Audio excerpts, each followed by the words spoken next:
जहांगीरपुरी की घटना के बाद हाई अलर्ट है। लगातार पुलिस के अफसर नजर बनाए हुए हैं। हमारे संवाददाता ऋषभ मणि त्रिपाठी लगातार उत्तर प्रदेश की स्थितियों पर भी नजर बनाए हुए हैं और इस वक्त बातचीत करने के लिए उनके साथ ADG law and order Prashant Kumar हैं। ऋषभ, जरा एडीजी साहब से पूछिए कि दिल्ली की घटना के बाद उत्तर प्रदेश में किस तरीके से एहतियाती कदम उठाए जा रहे हैं और अफसरों को क्या कुछ निर्देश दिए गए हैं। सर, नई दिल्ली में आज जो हुआ है जहांगीरपुरी में शोभा यात्रा पर पथराव, उसके बाद उत्तर प्रदेश में क्या निर्देश दिए गए हैं?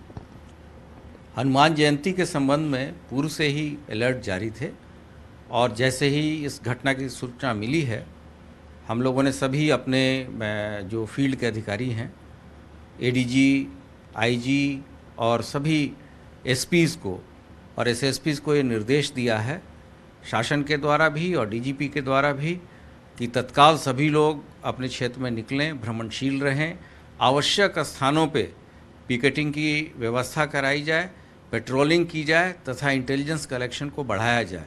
किसी भी सूरत में स्थिति बिगड़ने न पाए और उपद्रवी तत्वों के विरुद्ध अगर कोई माहौल ख़राब करने की कोशिश करता है तो उसके विरुद्ध कठोर से कठोर कार्रवाई की जाए।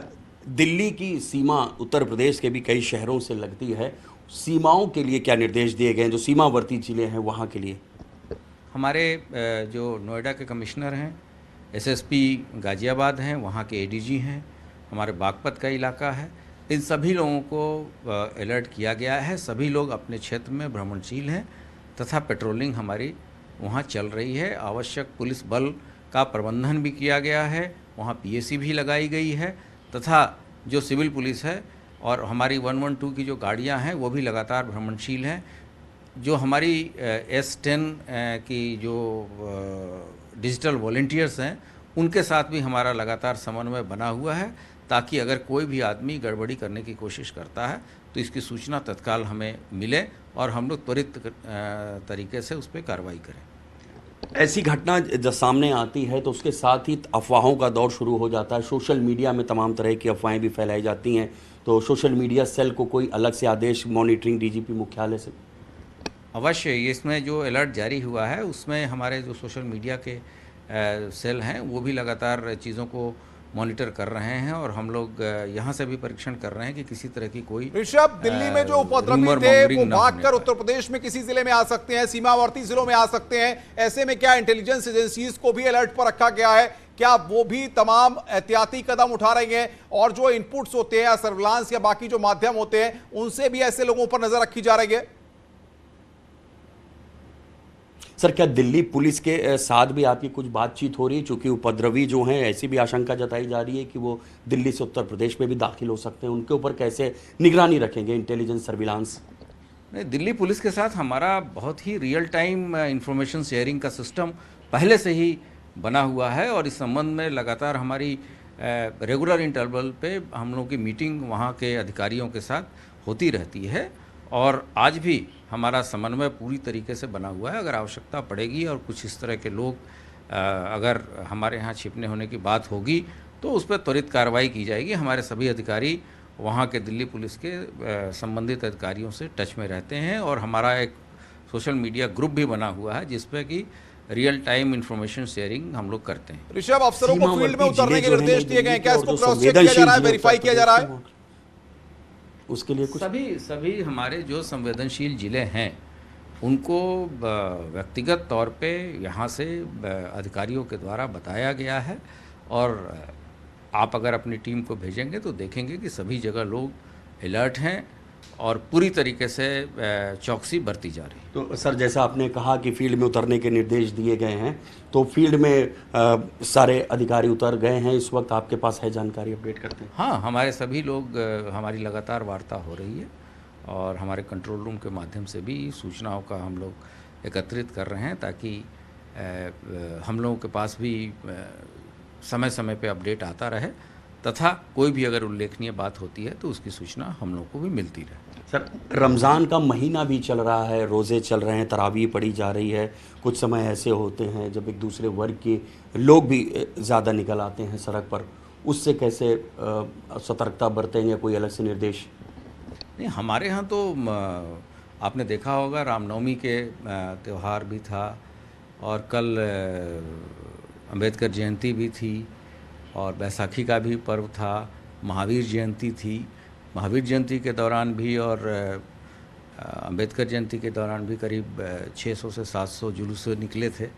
रामनवमी में भी करीब 800 से ज़्यादा जुलूस निकाले गए थे और आज भी हनुमान जयंती के दिन भी सभी लोग अपने तरीके से परंपरागत तरीके से क्या निर्देश है अब कल के लिए? आज इस तरीके से पेट्रोलिंग होनी है ऋषभ। शासन के यही निर्देश हैं कि परंपरागत तरीके से चीज़ें की जाएं, कोई भी डेविएशन, कोई भी विचलन परंपरा से हट के न हो और जो व्यक्ति इस तरह की विचलन करता है उसके विरुद्ध हम लोग कानूनी कार्रवाई करते हैं।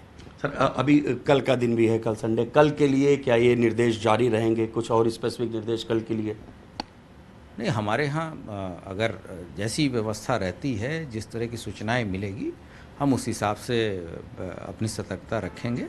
फिलहाल जो ये घटना हुई है और जो कि बताया जा रहा है कि स्थिति नियंत्रण में है, तो हम लोग उस हिसाब से जो भी सूचनाएं मिल रही हैं, हम अपने तरफ से भी पूरा प्रिकॉशन और सतर्कता बरत रहे हैं। उत्तर प्रदेश की जनता को आप क्या भरोसा दिलाना चाहेंगे यूपी के एडीजी लॉ एंड ऑर्डर होने के नाते?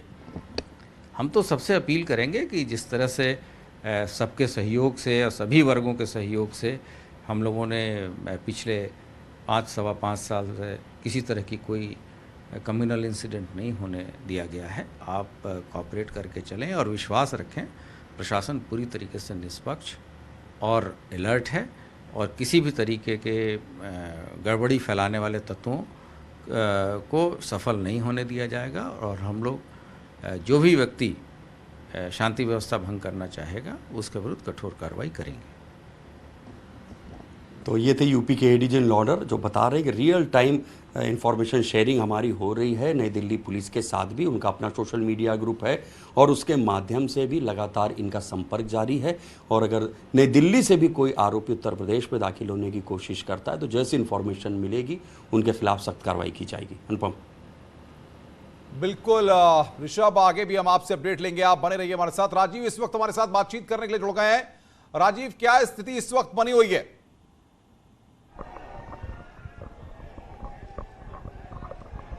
देखिए, इस समय यहाँ पे जो स्थिति है वो पूरी तरह से नियंत्रण में है, क्योंकि भारी संख्या में दिल्ली पुलिस के जो जवान हैं, जो अधिकारी मौजूद हैं, साथ ही जो है अर्धसैनिक बल यहाँ पे तैनात कर दिया गया है। स्थिति जो है पूरी तरह से नियंत्रण में है। लेकिन 5 बजे की ये घटना है जब यहाँ पे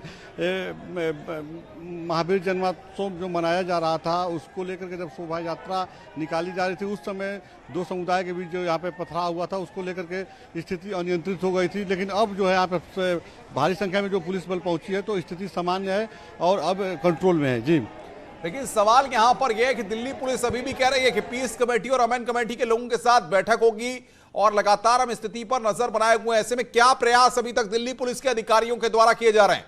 पथराव करा और दुकान पे नुकसान करके तोड़ फाड़ के चले गए हैं और एकदम से जो भी सामान। देखिए, दिल्ली पुलिस के अधिकारी जो हैं मौके पर पहुंचते ही हालात को नियंत्रण में ले लिए हैं। अभी यहाँ पे स्थिति सामान्य बनी हुई है।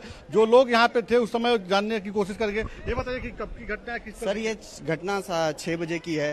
एकदम से क्या हुआ, यहाँ पे बजरंग दल का वो निकल रहा था रैली, ठीक है, वो वहाँ से आराम से आ रहे थे, वो लोग एकदम से उधर से आए, पथराव करे। पहला पत्थर उन्होंने मारा था, ठीक है, उसके बाद बाकी सारे एकदम से आए और एकदम पथराव एकदम करते गए और नुकसान करते गए। मस्जिद के ऊपर से आया था, मस्जिद के ऊपर से अंसार ने मस्जिद के ऊपर से आया था। तो कौन कर सकते पथराव लोग? सर, ऐसा कुछ कह नहीं सकता, लेकिन पथराव ऊपर से ही आया था और पूरी की पूरी पब्लिक फिर भगदड़ मच गई थी। जो शोभा यात्रा से निकाली जा रही थी, जो आज बजरंगबली का जन्मदिन है, जयंती है, तो उसको लेकर शोभा यात्रा निकाली जा रही थी, उस दौरान कितने लोग थे शोभा यात्रा में? बहुत बढ़िया निकल रहा था, सुबह से ही निकल रहा था, लेकिन एकदम से ही 6 बजे के बाद बहुत ही ऐसा प्रभाव हो गया कि पूरी भगदड़ मच गई। क्या देखा आपने? क्या देखा उस समय? वहाँ पे सुनने मैं यहीं पे था, अपना दुकान लगा रहा था, वो एकदम से भीड़ आई मेरी, ठीक है, सामान सारा पलट दिया उन्होंने। एकदम से मैं भाग गया सारा सामान छोड़ के, क्योंकि उन्होंने मेरा सारे मोहम्मदन थे जो भी थे वहाँ से, एकदम सारे मोहम्मदन। चाकू तलवार बंदूकें गोली चलाई थी यहाँ पे,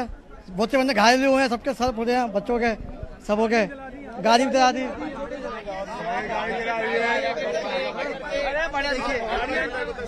यहाँ पे गाड़ियाँ चलाई है सामने, यहाँ आके आकर ये सारी दुकान तोड़ी है और पुलिस का कोई जब सारे दंगे खत्म हो गए सारे इधर से चलिए, पुलिस आई नहीं, एक पुलिस नहीं दिखी यहाँ पर।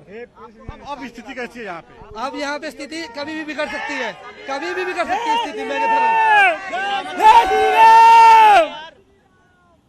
तो यहाँ पे जो लोग मौजूद हैं, प्रत्यक्षदर्शी उस दौरान, घटना के दौरान यहाँ पे मौजूद थे, उन लोगों का कहना है कि पत्थर जो है वो ऊपर से आया, मस्जिद से आया, उसके बाद यहाँ पे स्थिति अनियंत्रित हो गई, क्योंकि जो शोभा यात्रा निकाली जा रही थी वो बहुत ही शांतिपूर्ण तरीके से यहाँ पे निकाली जा रही थी, लेकिन जब अचानक एक समुदाय की तरफ से पथराव किया गया तो स्थिति अनियंत्रित हो गई। यहाँ पे तमाम ऐसे लोग हैं जो यहाँ पे दुकान लगाते हैं, रेडी पटरी लगाते हैं, लेकिन उनकी दुकानें भी तोड़ दी गई।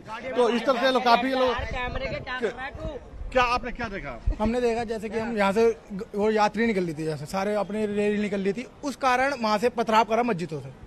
फिर यहाँ पर आके यहाँ पे गाड़ियाँ वाड़े जितनी भी थी सब होगी, बंदों की गाड़ी तोड़ दी। जैसे कि यहाँ पे कितनी गाड़ियाँ जलाई गई हैं यहाँ पे? बहुत गाड़ी जलाई है, जलाई 3 गई है और तोड़ फोड़ हुई है 6-7 गाड़ियों में। और ये चौड़ी गली है, इसमें घर में घुस गए थे अंदर गलियों में, जो उसमें गेट लगा दिया था, उसमें गेट लगाने के बाद अंदर घुस के पत्थरबाजी करी थी। और रही औरतें बच्चे कुछ नहीं देखे उन लोगों ने। और जब हम लोग यहाँ पर हम लोगों ने कोशिश करी रोकने के लिए, लेकिन उन्होंने देखो यहाँ सेंटर खड़ी है, उससे भी तोड़ फोड़ करी।